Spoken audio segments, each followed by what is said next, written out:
नमस्कार, ये all India radio के विदेश प्रसारण प्रभाग की हिंदी सेवा है। इंग्लैंड, पश्चिम यूरोप, दक्षिण पूर्व एशिया, पूर्वी अफ्रीका, मॉरिशस, पश्चिम एशियाई देशों और खाड़ी देशों के लिए लक्षित हिंदी सेवा के इस सोशल मीडिया कार्यक्रम में आप सभी का स्वागत है। पेश है ESD न्यूज मैगजीन।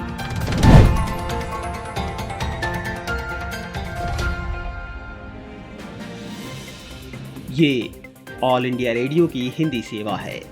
अब आप मनोज कुमार चौधरी से राष्ट्रीय और अंतर्राष्ट्रीय जगत के समाचार सुनिए। आज प्रधानमंत्री नरेंद्र मोदी वर्चुअल वैश्विक निवेशक गोलमेज सम्मेलन की अध्यक्षता करेंगे। इस सम्मेलन का आयोजन वित्त तथा राष्ट्रीय निवेश और मूलभूत संरचना कोष द्वारा किया जा रहा है। ये सम्मेलन अग्रणी वैश्विक संस्थागत निवेशकों, भारतीय वैश्विक नेताओं और वित्तीय बाजार के नियामकों तथा भारत सरकार के उच्च निर्णयकर्ताओं के बीच होने वाला एक समेकित संवाद है। ये गोलमेज प्रबंधन के अंतर्गत लगभग $6 ट्रिलियन के कुल परिसंपत्तियों के साथ विश्व के 20 सबसे बड़े पेंशन और संप्रभु धन निधियों की भागीदारी का गवाह बनेगा। ये सम्मेलन वैश्विक संस्थागत निवेशक समेत यूरोप, कनाडा, कोरिया, जापान, मध्य पूर्व, ऑस्ट्रेलिया तथा सिंगापुर समेत मुख्य क्षेत्रों का प्रतिनिधित्व करेगा। भारतीय अंतरिक्ष अनुसंधान संगठन इसरो शनिवार दोपहर को पृथ्वी पर्यवेक्षण उपग्रह EOSO-1 को प्रक्षेपित करेगा। Work horse launch vehicle PSLV C-49 द्वारा अंतरिक्ष में 9 अन्य कस्टमर उपग्रह भी पहुंचाए जाएंगे। इसरो का कहना है कि प्रक्षेपण का समय स्थानीय मौसम की स्थिति पर निर्भर करता है। कोविड के कारण लगाए गए लॉकडाउन के बाद इसरो का ये पहला प्रक्षेपण होगा। इस अभियान को अंजाम चेन्नई के निकट स्थित दक्षिणी आंध्र प्रदेश में श्रीहरिकोटा के सतीश धवन अंतरिक्ष केंद्र के फर्स्ट लॉन्च पैड से दिया जाएगा। आज स्वास्थ्य मंत्रालय द्वारा जारी किए गए आंकड़ों के अनुसार एक दिन में संक्रमण के 50,210 नए मामले सामने आने से भारत में कोविड-19 संक्रमण की कुल संख्या 83.64 लाख हो गई है।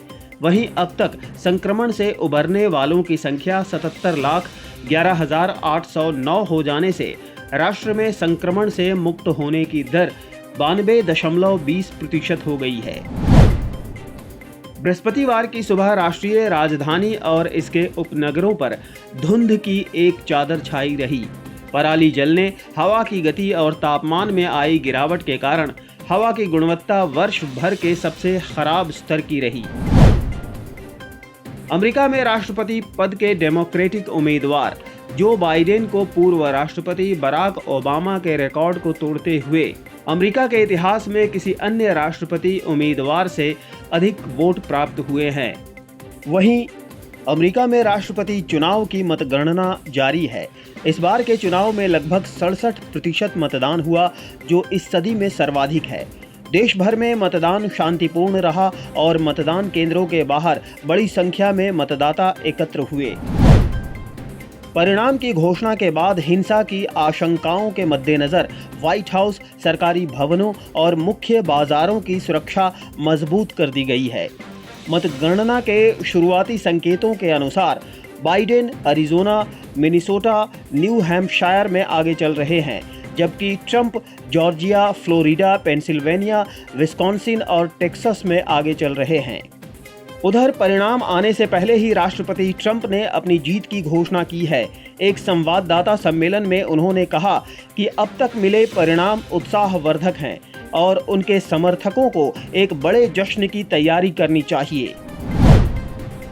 6 नवंबर को प्रधानमंत्री नरेंद्र मोदी और इटली के प्रधानमंत्री ग्यूसेप कोंटे के बीच एक द्विपक्षीय वर्चुअल शिखर सम्मेलन का आयोजन किया जा रहा है। भारत तथा इटली सशक्त ऐतिहासिक संबंधों, सामान्य लोकतांत्रिक परंपराओं, कानून के नियम तथा अंतर्राष्ट्रीय शांति तथा स्थिरता के एक साझा लक्ष्य को आधारित एक गर्मजोशीपूर्ण तथा बहुआयामी संबंधों को साझा करते हैं। भारत इटली को EU के एक महत्वपूर्ण सदस्य के रूप में देखता है। और भारत EU के संबंधों को आगे बढ़ाने में इसके सकारात्मक योगदान को महत्व देता है। ऐसी खबरें हैं कि पाकिस्तान अल्पसंख्यक सिख समुदाय द्वारा संचालित पाकिस्तान सिख गुरुद्वारा प्रबंधक समिति PSGPS से पवित्र गुरुद्वारा करतारपुर साहिब के प्रबंधन तथा रखरखाव का उत्तरदायित्व एक गैर सिख निकाय हिजरती ट्रस्ट संपत्ति बोर्ड को सुपुर्द कर रहा है। पाकिस्तान द्वारा लिया गया ये एक पक्षीय फैसला अत्यधिक निंदनीय है तथा ये निर्णय करतारपुर साहिब गलियारे तथा सिख समुदाय की धार्मिक भावनाओं के विरुद्ध है। पाकिस्तान में अल्पसंख्यक सिख समुदाय के अधिकारों को निशाना बनाने वाले पाकिस्तान के निर्णय पर सिख समुदाय ने गंभीर चिंता व्यक्त करते हुए इस फैसले के विरुद्ध विरोध पत्र प्राप्त हुए हैं। इस प्रकार की गतिविधियां धार्मिक अल्पसंख्यक समुदायों के अधिकारों तथा कल्याण की रक्षा करने संबंधी पाकिस्तान सरकार तथा इसके नेतृत्व की झूठी दावेदारियों की पोल खोलती हैं। बांग्लादेश और अमेरिका की नौसेना ने कल दोनों देशों के बीच समुद्री जागरूकता और संबंधों के विस्तार के लिए प्रशिक्षण और अभ्यास कार्यक्रम की शुरुआत की। ढाका में अमेरिकी दूतावास से जारी प्रेस विज्ञप्ति में बताया गया है कि ये आयोजन बांग्लादेश सेना के साथ मिलकर समुद्री सुरक्षा से जुड़ी चिंताओं के समाधान पर काम करने और मुक्त हिंद प्रशांत क्षेत्र के लिए साझेदारी मजबूत करने की अमेरिका की प्रतिबद्धता का परिचायक है। म्यांमार की प्रतिरक्षा सेनाओं के प्रमुख commander senior general Min ऑन्ग Hlaing ने कहा कि देश की असैनिक सरकार ने आगामी 8 नवंबर को होने वाले चुनाव की तैयारियों में ऐसी गलतियां की हैं जिन्हें कभी स्वीकार नहीं किया जा सकता। एक स्थानीय समाचार चैनल को इंटरव्यू में सेना प्रमुख ने कहा कि कुछ विपक्षी पार्टियों ने मतदाता सूचियों में अनियमितताओं की शिकायत की थी जिन पर ध्यान दिया जाना चाहिए था। सेना प्रमुख ने मतदाता सूचियां तैयार करने में चुनाव आयोग के प्रमुख की भूमिका की भी आलोचना करते हुए स्पष्ट किया है कि चुनाव आयोग की गतिविधियों के लिए सरकार ही जिम्मेदार है। संयुक्त राष्ट्र महासभा की प्रथम समिति ने परमाणु निरस्त्रीकरण पर भारत द्वारा प्रस्तुत 2 प्रस्तावों को स्वीकार कर लिया है। इनका उद्देश्य परमाणु दुर्घटनाओं के जोखिम को कम करना और परमाणु हथियारों के उपयोग पर रोक लगाना है। ये समिति निरस्त्रीकरण के मुद्दे से निपटती है और संयुक्त राष्ट्र निरस्त्रीकरण आयोग और जिनेवा स्थित निरस्त्रीकरण सम्मेलन नामक संस्था के साथ काम करती है। समिति द्वारा स्वीकार किए गए प्रस्तावों में परमाणु हथियार क्लस्टर के तहत परमाणु हथियारों के उपयोग पर प्रतिबंध और परमाणु खतरे को कम करना शामिल है। इन प्रस्तावों को स्वीकार किया जाना परमाणु निरस्त्रीकरण के लक्ष्य के प्रति भारत की प्रतिबद्धता को दर्शाता है। परमाणु हथियारों के उपयोग के निषेध संबंधी प्रस्ताव का संयुक्त राष्ट्र सदस्यों के बहुमत द्वारा समर्थित था। इसमें निरस्त्रीकरण पर सम्मेलन की बात कही गई है ताकि किसी भी परिस्थिति में परमाणु हथियार के प्रयोग पर रोक लगाई जा सके। पूर्व में भी परमाणु हथियारों पर प्रतिबंध लगाने के लिए परमाणु हथियार सम्मेलन जैसे समझौतों का प्रयास किया गया, लेकिन निरस्त्रीकरण सम्मेलन में इन पर बात आगे नहीं बढ़ पाई। भारत के सेना प्रमुख जनरल मनोज मुकुंद नरवणे ने नेपाल की 3 दिवसीय यात्रा के दौरान कल पहले दिन धार्मिक स्थलों का दौरा किया। जनरल नरवणे काठमांडू दरबार स्क्वायर में कुमारी घर गए और देव कुमारी की पूजा की। बाद में उन्होंने अपनी पत्नी वीना नरवणे के साथ बसंतपुर दरबार स्क्वायर के आसपास का दौरा किया। नेपाल के प्राचीन महल के चारों ओर भ्रमण के दौरान जनरल नरवणे को मंदिरों और अन्य संरचनाओं के बारे में जानकारी दी गई जो यूनेस्को के विश्व धरोहर स्थल में और उसके आसपास स्थित हैं और नेपाल के एकीकरण से पहले कभी राजाओं के निवास स्थान थे। 3 राफेल जेट विमान फ्रांस से उड़ान भरने के बाद कल शाम सीधे गुजरात के जामनगर वायुसेना केंद्र पहुंचे। फ्रांस में स्ट्रेस हवाई अड्डे से उड़ान भरने के बाद इन विमानों ने लगातार 8 घंटे अपना सफर जारी रखते हुए 3700 समुद्री मील की दूरी तय की। जामनगर वायुसेना केंद्र पर एक दिन रुकने के बाद जेट विमानों के अंबाला पहुंचने की उम्मीद है। भारतीय वायुसेना को हर 2 महीने में 3 से 4 राफेल जेट मिलने की उम्मीद है। रक्षा मंत्री राजनाथ सिंह ने अत्यंत जटिल मिशन व्यावसायिक और सुरक्षित तरीके से पूरा करने के लिए भारतीय वायुसेना को बधाई दी है। आईपीएल क्रिकेट में पहले क्वालिफायर मैच में आज दुबई में मुंबई इंडियंस का मुकाबला दिल्ली कैपिटल से होगा। आज के मैच के विजेता को फाइनल में प्रवेश मिलेगा, जबकि हारने वाले को दूसरे एलिमिनेटर मैच में फिर से खेलने का मौका मिलेगा। कल अबू धाबी में होने वाले पहले एलिमिनेटर में रॉयल चैलेंजर्स बेंगलुरु का मुकाबला सनराइजर्स हैदराबाद से होगा। महिला टी20 चैलेंज के तीसरे सत्र के पहले मैच में कल वेलोसिटी ने सुपरनोवा को 5 विकेट से हरा दिया। शारजा में वेलोसिटी ने 127 रन का लक्ष्य एक गेंद शेष रहते हासिल कर लिया। इसके साथ ही ये समाचार बुलेटिन अब समाप्त होता है। नमस्कार।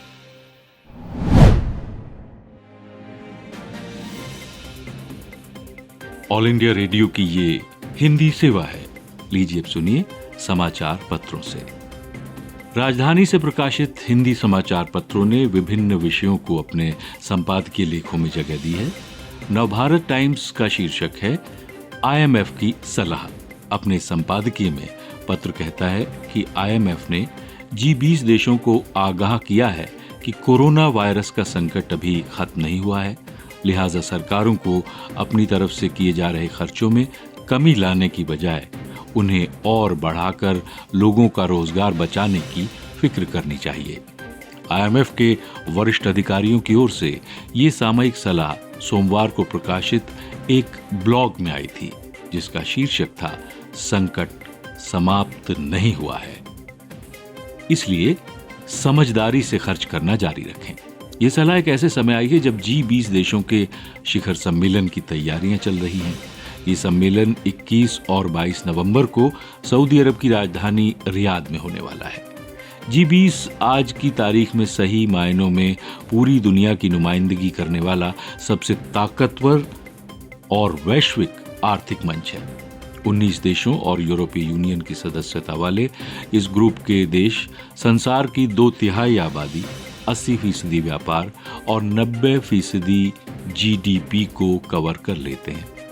बात साफ है कि कोरोना जैसी वैश्विक चुनौती का सामना करने की किसी भी साझा रणनीति पर विचार करने और उसे अमल में लाने का इससे बेहतर कोई और मंच नहीं हो सकता।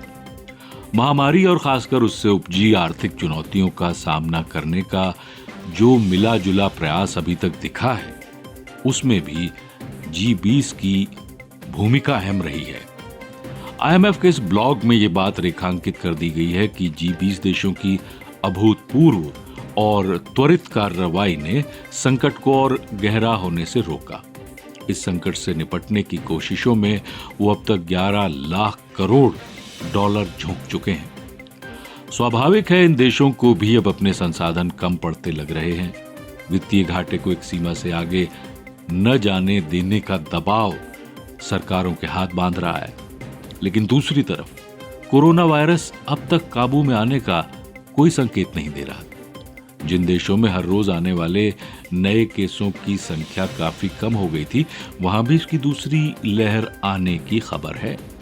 जाहिर है कारखानों की मशीनें पुरानी रफ्तार से चलने और काम धंधों के पटरी पर लौटने की उम्मीद अगले 2-4 महीनों में तो नहीं की जा सकती। ऐसे में सबसे जरूरी बात यह है कि सरकारें समाज के कमजोर हिस्सों की जेब में पैसा पहुंचाते हुए जिंदा रहने की जद्दोजहद में उनकी मदद करें और छोटे कारोबारियों और कंपनियों की मदद करके लोगों का रोजगार बचाने की कोशिश करती रहे। आईएमएफ ने ठीक कहा है कि ये समय वित्तीय घाटे की चिंता को सबसे ऊपर रखने का नहीं है। उम्मीद की जाए कि सही समय पर आई सलाह की रोशनी में G20 देश दुनिया की साझा आर्थिक चुनौतियों से निपटने की उपयुक्त और एकीकृत रणनीति तैयार कर सकेंगे। एक और हिंदी दैनिक जागरण अपने संपादकीय में शीर्षक देता है सत्ता का खुला दुरुपयोग। अखबार का कहना है कि कोई सरकार और उसकी पुलिस किसी के खिलाफ बदले की भावना के तहत कार्रवाई करने के लिए किस तरह सारी हदें पार कर सकती है, इसका शर्मनाक उदाहरण है रिपब्लिक टीवी के प्रधान संपादक अर्नब गोस्वामी की गिरफ्तारी और इस दौरान उनके साथ की गई मारपीट।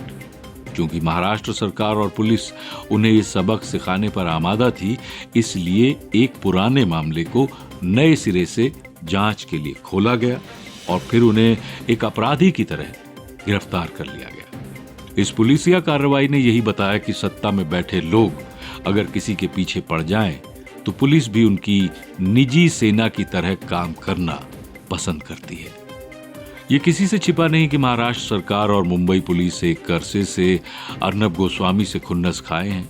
वो उन्हें और उनके साथियों को हर संभव तरीके से तंग करने में लगे। इसके लिए न तो छल कपट का सहारा लेने में संकोच किया जा रहा है, न इसकी परवाह की जा रही है कि इससे सरकार के साथ पुलिस की भी फजीहत होगी। अर्नब गोस्वामी की गिरफ्तारी से ज्यादा आपत्तिजनक है उसका तरीका।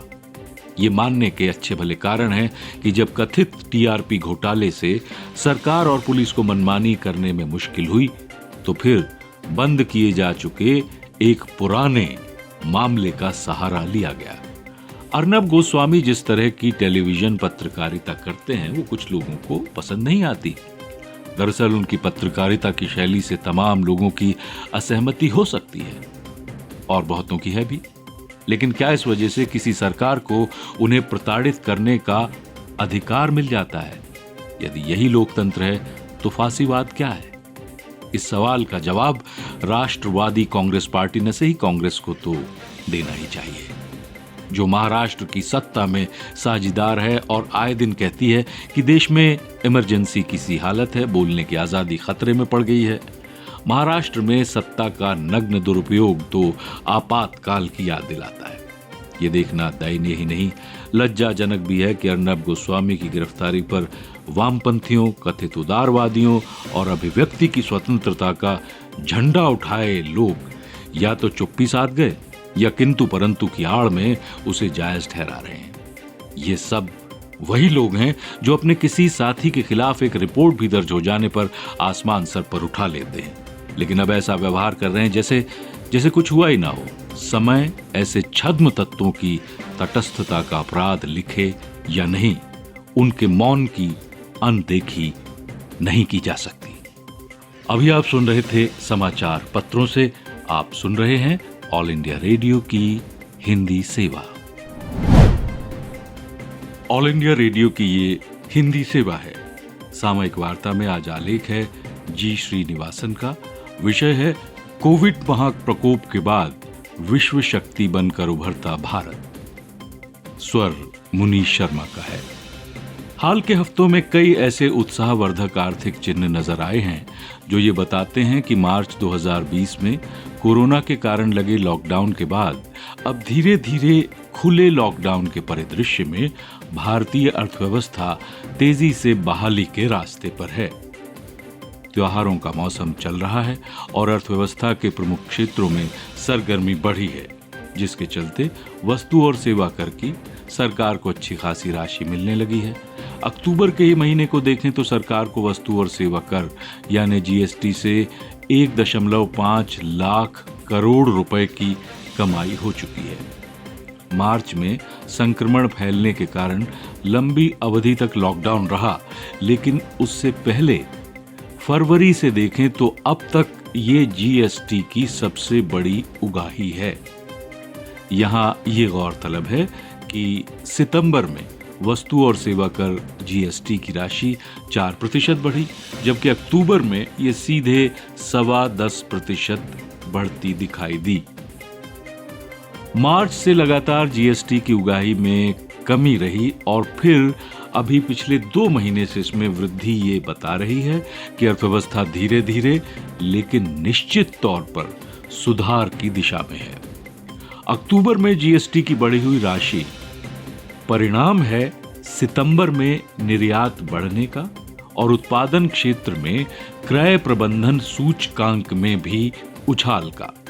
आर्थिक गतिविधियों में बहाली कोई संयोग भर नहीं है, बल्कि एक पुख्ता बात है, क्योंकि अक्टूबर में उत्पादन क्षेत्र में लगातार तीसरे महीने सुधार हुआ और अच्छी बिक्री के चलते 13 वर्ष में कंपनियों का उत्पादन सर्वाधिक होने लगा।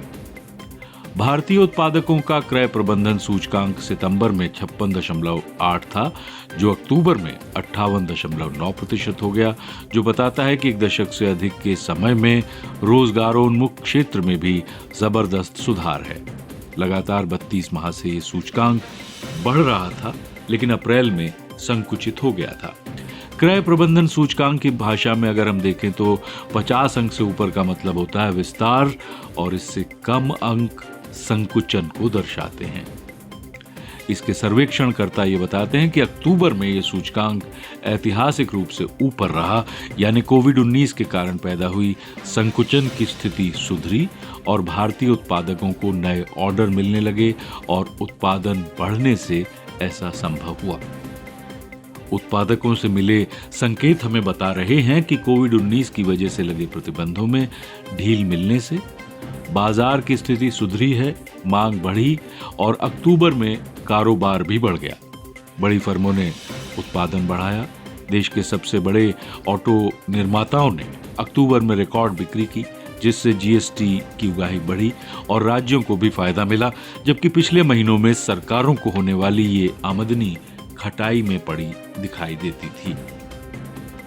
दिलचस्प बात यह है कि घरेलू सेवा क्षेत्र भी उत्पादन क्षेत्र के साथ साथ कदम मिलाते हुए आगे बढ़ता चला जा रहा है। अगस्त माह में उत्पादन क्षेत्र में सक्रियता आई और अर्थव्यवस्था में बड़ा योगदान करने वाला ये क्षेत्र अक्टूबर आते आते और मजबूत दिखाई दिया, जिसकी बदौलत सकल घरेलू उत्पाद में वृद्धि होना तय है। आर्थिक मामलों के सचिव तरुण बजाज के अनुसार एक खास बात यह है कि सीधा विदेशी निवेश भी बढ़ गया है। अप्रैल से अगस्त के बीच यानी वित्त वर्ष के पहले 5 महीनों में यह बेहद कम था, लेकिन फिर सीधा विदेशी निवेश बढ़ना शुरू हुआ और 13% बढ़कर $35 अरब हो गया। ऐसे आर्थिक परिदृश्य में प्रधानमंत्री नरेंद्र मोदी विश्व के 20 बड़े निवेशकों के साथ बैठक कर रहे हैं और वो इस ऑनलाइन बैठक की दरअसल अध्यक्षता कर रहे हैं। इन निवेशकों में पेंशन फंड्स और अन्य वित्तीय सेवाओं के निवेशक भी शामिल हैं। इससे पता चलता है कि भारत अब भी निवेशकों के लिए काफी आकर्षक स्थल बना हुआ है। संदेश स्पष्ट है कि दुनिया भर में महामारी से पैदा अनिश्चितता के बीच भारत को इस आशा से देखा जा रहा है कि 1 अरब से ऊपर आबादी वाला ये देश एक बड़ा बाजार होने के नाते वैश्विक अर्थव्यवस्था का पूरा लाभ ले भी सकता है और साथ ही दे भी सकता है। इसके साथ ही सामयिक वार्ता का ये अंक समाप्त हुआ। ये था ऑल इंडिया रेडियो के विदेश प्रसारण प्रभाग की हिंदी सेवा का यूट्यूब कार्यक्रम। ESD न्यूज मैगजीन का अगला अंक लेकर हम फिर हाजिर होंगे। अब दीजिए इजाजत। नमस्कार।